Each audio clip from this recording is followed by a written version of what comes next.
하나님 감사합니다. 오늘도 주의 말씀을 붙잡을 때에 우리의 마음과 심령이 변화되고 응답받는 변화되는 귀한 시간이 되게 하여 주시옵소서. 예수 그리스도의 이름으로 기도합니다. 아멘. 네, 하나님의 말씀 시편 14편 1절로 3절 말씀입니다. 어리석은 자는 그의 마음에 이르기를 하나님이 없다 하는도다. 그들은 부패하고 그 행실이 가증하니 선을 행하는 자가 없도다. 여호와께서 하늘에서 인생을 굽어 살피사 지각이 있어 하나님을 찾는 자가 있는가 보려 하신즉 다 치우쳐 함께 더러운 자가 되고 선을 행하는 자가 없으니 하나도 없도다. 아멘. 네. 오늘 이 말씀은 의인은 없나니 하나도 없으며 라는 로마서의 말씀을 또한 떠올리게 하죠. 실제로 로마서 3장 10절로 13절 말씀은 이 시편 14편과 또 53편을 인용해서 기록을 하고 있습니다. 오늘 말씀의 제목은 어리석은 자가 누구인가 라는 제목으로 함께 은혜를 나누기를 원합니다. 우리는 시편 이 14편을 읽으면서 다윗이 이 시를 지으면서 어떤 생각을 했냐. 하나님을 부인하고 스스로 지혜롭다 여기는 타락한 인생들의 영적인 무지와 부패를 고발하고 있습니다. 성경에 말씀하시는 어리석은 자는 단순히 지능이 낮거나 세상적인 학문이 부족한 사람을 의미하는 것은 아니죠. 마음이 하나님을 두기 싫어하며 살아계신 창조주의 통치를 거부하는 실천적인 어떤 무신론자가 바로 영적으로 가장 어리석은 자라고 오늘 시편 기자는 분명히 말씀하고 있습니다. 오늘 말씀을 통해서 세상의 지식과 교만이 얼마나 헛된 것인지를 깨닫고 여호와를 경외하는 참된 영적인 지혜를 소유하는 은혜의 시간이 되시기를 소망합니다. 전체적인 내용을 좀 보면요. 14편 1절부터 3절까지는 어리석은 자의 타락에 대해서 말씀하고 있습니다. 그래서 참된 지혜는 지식의 유무가 아니라 하나님을 경외하는 것에서 시작된다는 것을 분명히 말씀하고 있고요.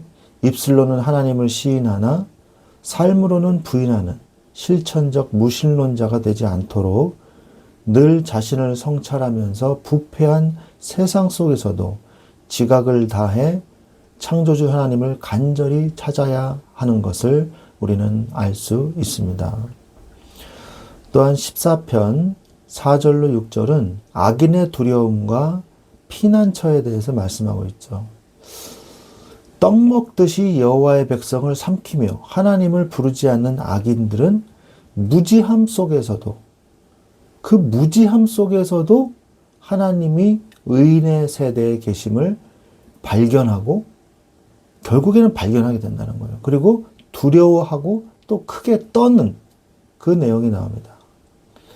악인들이 세상에서 득세하여 성도를 핍박하고 조롱하는 것 같으나 결국 그들은 심판주이신 하나님 앞에서 두려워 떨게 될 것이라는 것을 시편 기자 다윗은 선포하고 있는 것이죠. 마지막으로 14편 7절은 구원을 향한 간구와 소망에 대해서 말씀하고 계십니다. 다윗은 시온에서 이스라엘을 구원해 주실 분이 나타나기를 간절히 소망합니다. 이 땅의 소망은요, 부패한 인간이나 세상의 권력에 있지 않고 오직 구원자이신 하나님께만 있는 것이죠. 구체적으로 우리가 오늘 말씀을 통해서 세상의 지식은 그럼 어떻습니까? 우리가 어떤 교훈을 얻어야 되냐? 요즘에 이 지식은요, 정말 최첨단을 달립니다. 예전에는 지식을 많이 가진 사람을 학자, 박사학위 가진 사람, 이런 사람은 이제 지식인이라고 생각을 하고 존경을 받고 뭐 그런 게 되어져 있었는데 요즘에는 그렇지가 않아요. 요즘에는요, 지식을 얼마만큼 잘 활용하는가, 이것에 주안점을 두고 있습니다. 그래서 지식은 얼마든지 있어요. 그래서 AI 시대에 인간의 이 지식은요, AI를 활용해서 AI를 통해서 그 지식을 어떻게 활용해서 새로운 결과물을 만드는가. 지금 그러한 시대까지 이제 왔거든요. 고린도전서 1장 20절에 보면 지혜 있는 자가 어디 있느냐, 선비가 어디 있느냐. 그 당시 이제 선비는 이제 배운 사람을 얘기하잖아요. 이 세대의 변론가가 어디 있느냐. 하나님께서 이 세상의 지혜를 미련하게 하신 것이 아니냐. 세상의 지혜로는 해결할 수 없는 것이 있다는 것을 성경은 말씀하고 있는 것이죠. 현대사회는 인공지능이 인간의 지적 능력을 뛰어넘는 고도의 기술 시대를 맞이했습니다. 그러나 아무리 방대한 데이터를 처리하고 스스로 학습하는 AI라고 할지라도 창조주 하나님을 아는 영적인 생명의 지식은 결코 만들어낼 수 없는 것이죠. 그래서 지식의 교만을 경계해야 돼요. 고린도전서 8장 1절에 우상의 재물에 대하여는 우리가 다 지식이 있는 줄을 아나 지식은 교만하게 하며 사랑은 덕을 세운다 라고 말씀하고 계시죠. 지식이 폭발적으로 증가하는 시대일수록 인간은 자신의 지성을 우상화하며 교만해지기 쉽다는 것을 우리는 잊지 말아야 됩니다. 우리는 세상의 지식이 발전할수록 오히려 그 한계를 명확하게 인식하고 겸손히 창조주를 바라봐야 되는 것이죠. 또한 인류가 이렇게 발전할 수 있었던 이유는 지식의 축적, 이 집단 지식의 발전이거든요, 사실은. 글자가 있고 문자가 있다는 것은 지식을 축적할 수 있다는 거거든요. 그 옛날에도 이런 일이 있었어요. 바벨탑 사건이죠. 바벨탑 사건에서 뭐라 그럽니까? 11장 4절에, 창세기 11장 4절에 또 말하되 자 성읍과 탑을 건설하여 그 탑 꼭대기를 하늘에 닿게 하여 우리 이름을 내고 온 지면에 흩어짐을 면하자 그랬거든요. 인류는 네트워크와 집단 지성을 통해서 놀라운 문명을 이룩하고 마치 하나님 없이도 완벽한 세상을 건설할 수 있는 것처럼 착각했습니다. 그러나 하나님을 배제한 인류의 지식적인 결속은 결국 무너져버리는 바벨탑에 불과한 것입니다. 골로새서 2장 8절에도 누가 너희를 헛된 속임수로, 누가 철학과 헛된 속임수로 너희를 노력할까 주의하라. 이것은 사람의 전통과 세상의 초등학문을 따름이요 그리스도를 따름이 아니라고 분명하게 선을 긋고 계세요. 세상의 학문과 집단 지성이 아무리 그럴듯해 보여도 결국 그리스도를 대적하고 하나님을 부인하는 것이라면 영혼을 파괴하는 속임수에 지나지 않고요. 성도는 그러한 시대의 흐름에 휩쓸리지 말고 오히려 복음을 붙잡고 참된 진리를 구별해내고 응답을 받아야 돼요. 성경에서 말하는 어리석은 자는 누구입니까? 우리가 서두에서 얘기했지만 지식이 없는 자, 단순하게 그런 사람을 어리석은 자, 공부 안 한 사람, 그런 의미가 아니에요. 어리석은 자의 본질은 뭐냐? 하나님이 없다고 말하는 자입니다. 이게 정의예요. 어리석은 자의 정의. 하나님이 없다고 말하는 자예요. 시편 14편 1절에 오늘 본문 말씀이지 않습니까? 어리석은 자는 그의 마음에 이르기를 하나님이 없다 하는도다. 그들은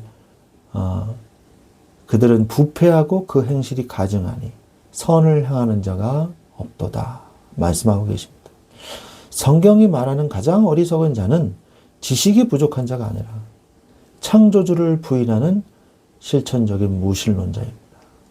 마음에 하나님 두기를 싫어하는 자는 필연적으로 도덕적인 부패와 가증한 행실로 나아가게 될 수밖에 없어요. 부패할 수밖에 없는 거죠. 이 부패한 인간이 어떻게 됩니까? 다 치우쳐 함께 더러운 자가 되고 선을 행하는 자가 없으니 하나도 없다.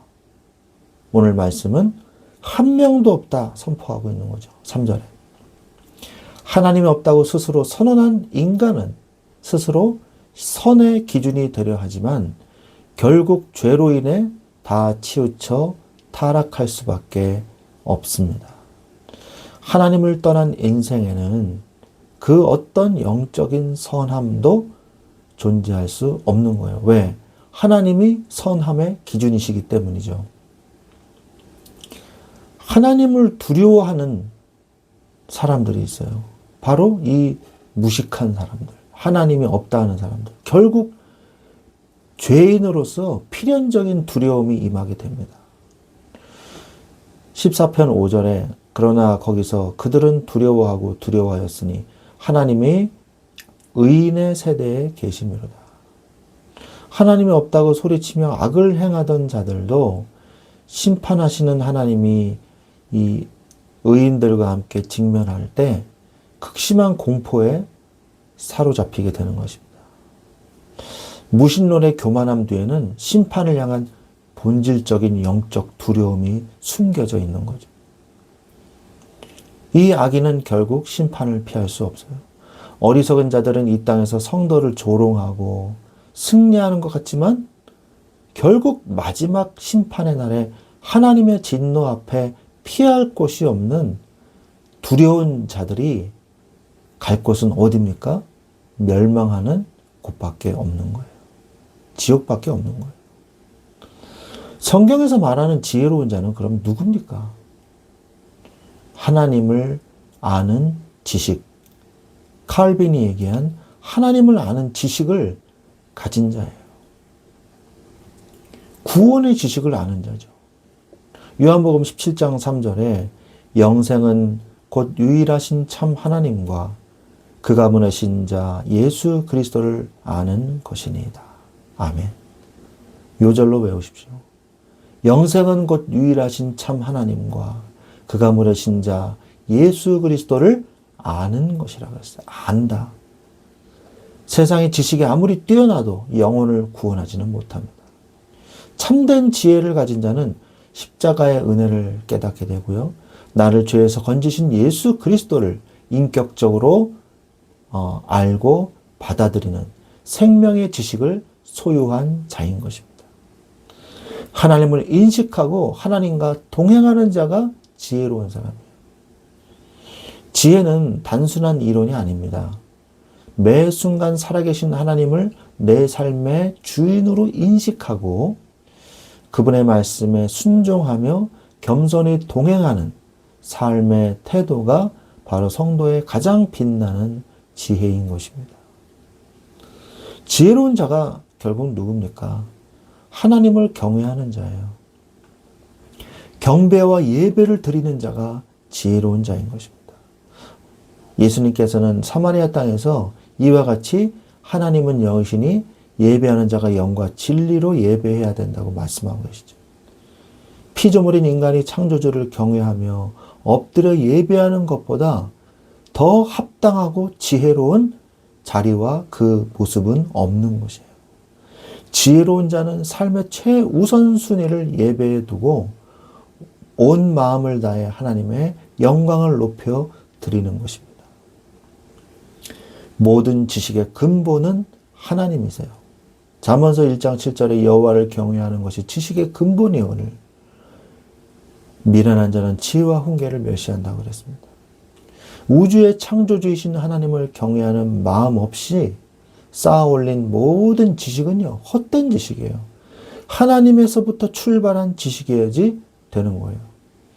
하나님을 경외하며 아는 것이 모든 학문과 인생의 참된 목적이자 지혜에 흔들리지 않는 출발점인 것입니다. 영적인 지혜를 회복하십시오. 야고보서 1장 5절에 너희 중에 누구든지 지혜가 부족하거든 모든 사람에게 후히 주시고 꾸짖지 아니하시는 하나님께 구하라. 그리하면 주시리라 그랬습니다.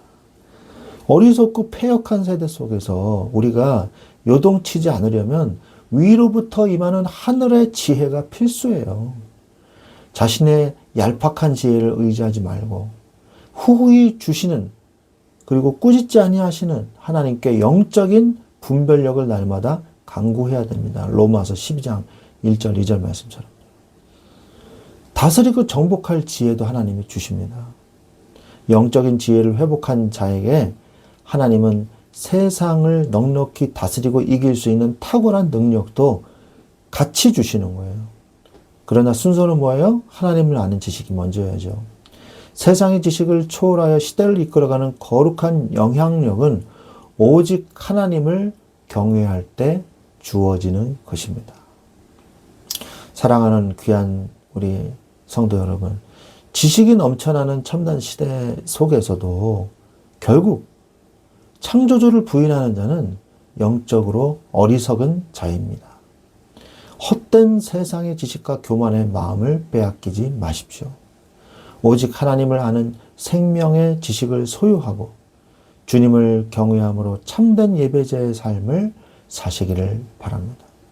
위로부터 부어지는 영적인 지혜를 구하며 또한 혼탁한 세상을 분별하고 다스리는 진정으로 지혜로운 여러분들이 되시기를 우리 주 예수 그리스도의 이름으로 간절히 축원드립니다. 아멘.